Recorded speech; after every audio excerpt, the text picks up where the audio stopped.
What? Yeah, I'd say that's an improvement. What's up, guys? Matt here, coming at you with my very first custom built Ascent 18. That's right. This thing started out as the maroon truck here. If you guys watched my original video on this, you know I've been testing this for a pretty good while. Then the production unit came along and I could finally start really modding that thing because I didn't really want to touch it too much. I wanted to test it in stock form until I could get another one in stock form, and then we can make some changes and go from there. But this really, it was just kind of an idea I had, and it went together very smooth. And you're going to be surprised what's underneath this thing. Okay, so let's pull this body. So I do have it just on a screw down system back here with an old mofo wheel nut there holding it on, and then I have a piece of Velcro in the front, which is very temporary. I'm probably going to go magnet there because that's why. Okay, I just really wanted to see if that body was going to work. So underneath here, you can see this is quite a bit different, right? This is actually an SCX24 chassis. This is from Orange Crawlers on eBay. I've had this for a pretty good little bit. I've been meaning to do a custom build with it, and I got to looking at it and I was like, the skid for this Ascent is basically the exact same width as an SCX24 skid, as you can see. And I thought, well, that would be pretty easy to make it line up. Actually, two of the holes in these chassis rails almost lined up. You have to drill them out just a little bit bigger to fit these M2 screws. By the time you do that, it basically lines up. And so we was able to just mount the skid like that. And then I did just kind of mount the upper links. Maybe you can see that. So I put those in before I put the skid onto the rails because I couldn't go through the rails. I mean, I probably could have if I really wanted to take the time and drill new holes in these rails and stuff. But it just worked out doing it like this. So you can see, I mean, this is kind of what I'd call redneck rigged, you know. You can see here this long screw I had to put through the drive shaft. One of the things I've found with the little Phillips head screws that come in these drive shafts, and I'll probably upgrade these drive shafts later anyways, but these little bitty Phillips head screws, once you run those in 3 or 4 times, like they're not going to hold. So I just went ahead and ran a longer screw in there. It sticks out, but it doesn't hang on anything, so it's fine. But overall, this chassis fit really well. You can see this is the stock Ascent 18 sliders. They bolted on pretty dang well, and that allowed me to mount up my electronics on the sides. So I did go brushless in this. This is the Ascent transmission in here. You can see with the mini Komodo motor, this thing has crazy wheel speed and a pretty solid slow crawl. It gets a little finicky at times. I have not tuned anything though. I just basically stuck this in here. I did calibrate the throttle because it needed that, but you can see I get a little jumpy at times. But this is ring and pinion axles with the brushless motor here. So that's something sometimes we struggle with, that little bit of glitch right there. But we've got a really good slow crawl when you need it. And just kind of ease it up. Overall, it crawls really good. Like, I can't believe how well it's crawling for just kind of throwing this thing together. Like, I mean, maybe a couple hours, I guess, throwing this all together. But, so this chassis, it actually came with a lot of really good stuff. It's got magnets or Velcro tabs. So I may just go ahead and glue the magnets in here and stick the magnets up on this body. I had this mounted to another truck at one time. That's why I just kind of temporarily did this. But now that it fits on here so well, I may go ahead and glue those, or we'll just do the Velcro tabs. But it's cool that it comes with both of those. And then it had its own sliders for the SCX24, these here. Obviously, with me going this route, I just used the Ascent 18 sliders, and they lined up pretty well. I did have to trim these a little bit. I'll put it up on the screen. These are kind of like moon-shaped a little bit, and I just grinded them down a little more flat. You can see they don't line up perfect, but it's pretty close for taking something that's really not meant to go together and making it work. It works out pretty well. Now in the rear, these shocks, kind of ignore this.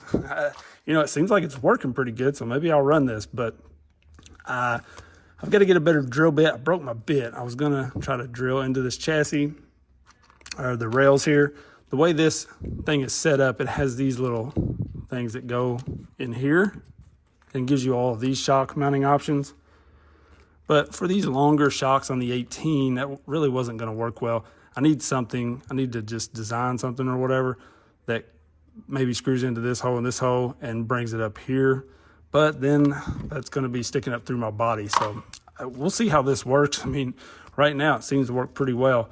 So what I did was I removed the springs on the rear shocks, and you can see they're kind of at a weird angle, but they work nice and smooth and freely.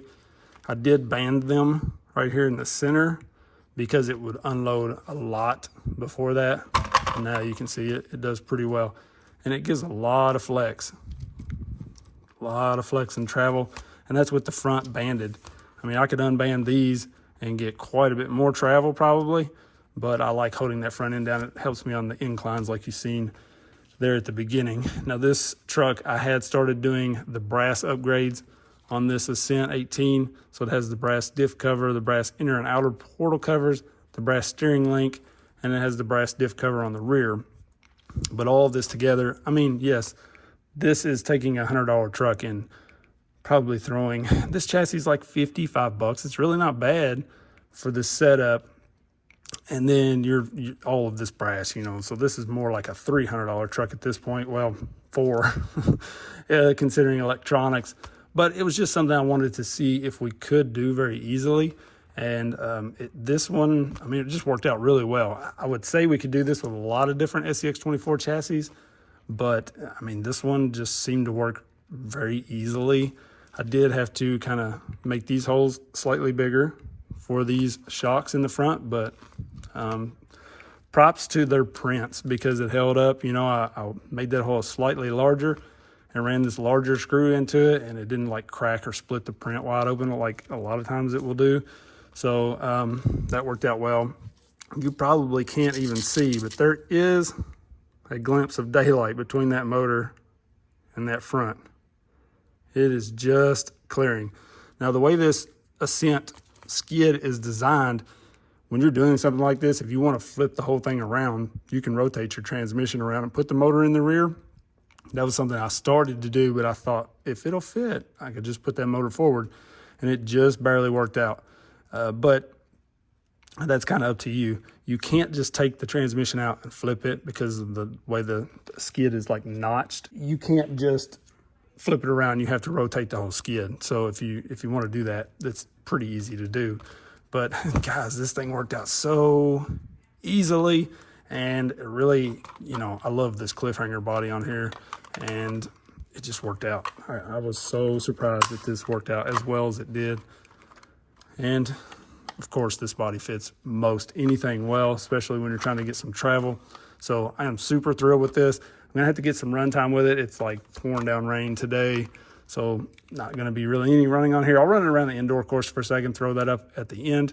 But you can see this is the stock chassis that I had kind of like cut and modified and hacked on. And honestly, I thought, you know what, let's just try something different. So just thought I would share it with you guys. You know, somebody's gonna say, we put $500 in a $100 truck. I mean, isn't that what we do with all of them? So like, I just wanted to see if I could do it. And I think it turned out pretty cool. I'm very surprised with it pulling basically 62 degrees. As soon as I get the overdrive, which is hopefully coming very soon for this, we'll test that out, because a little overdrive, underdrive, maybe we can get that 62. It will start on 62, but then it dumps out. So just a little bit of overdrive, I think we can pull that 62 even.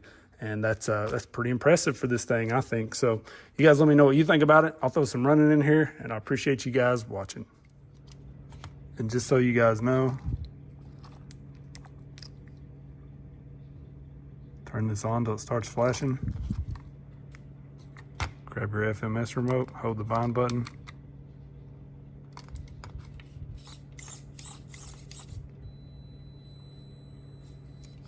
Just like that.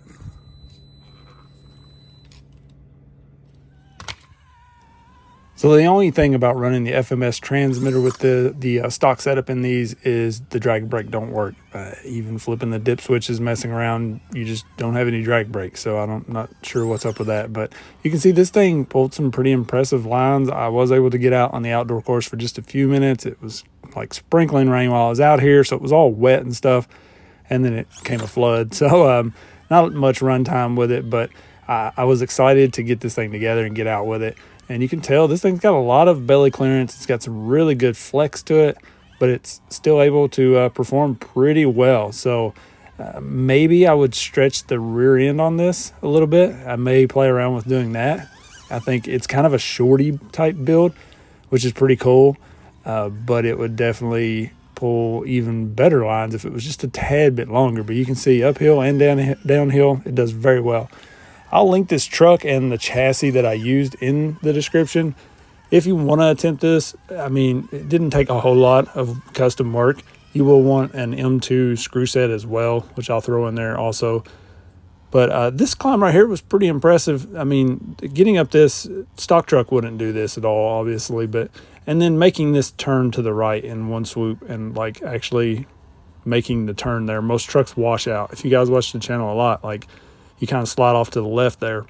And these axles having the really good turning angle on them, it just made that look easy. So I'm pretty impressed with what I've seen out of this so far. And I'll definitely get some more running in with it on a better day. But I had to get this up just show you guys. I'm pretty impressed with this little thing. And I absolutely love the look of it now. This is another one right here. I think I can really get this to the right farther on a good dry day. It was just a little too slick to climb it well, but it did get up it. So you guys let me know what you think about this one. I appreciate everybody watching. Stay tuned for more. Peace.